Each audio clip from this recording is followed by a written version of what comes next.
আসসালামু আলাইকুম রহমতুল্লাহি বরকাতু। বন্ধুরা, আজকে আপনাদেরকে খুব সহজ পাত্র একটি ভেষজের সাথে পরিচয় করিয়ে দেব। অনেকে হয়তো বা দেখেই চিনে ফেলেছেন, অনেকের কাছে নতুন। এটি হচ্ছে কাতিলা গাম বা কাতিলা গম নামে পরিচিত। বন্ধুরা, এটা কেন সেবন করা হয়? সাধারণত যাদের শুক্র তারল্যজনিত সমস্যা রয়েছে, প্রস্রাবের জ্বালা পোড়া রয়েছে, মূত্রকিচ্ছুতা। বন্ধুরা, মূত্রকিচ্ছুতা হলো যে প্রবল চাপ দিয়ে অল্প পরিমাণে প্রস্রাব হওয়া।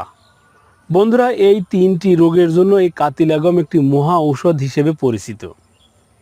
বন্ধুরা, কিভাবে সেবন করলে আপনি কাঙ্ক্ষিত ফলাফল পাবেন সেটিও বলে দিচ্ছি।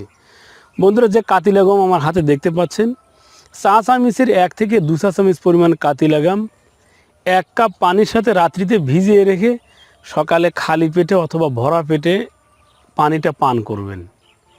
এইভাবে নিয়মিত মাত্র 15 দিন পান করার ফলেই আপনার বীর্য ঘন গাঢ় আঠালো হবে, মূত্রকিচ্ছুতা থাকলে দূরীভূত হবে, সেই সাথে প্রস্রাবের জ্বালা পোড়া দূরীভূত হবে।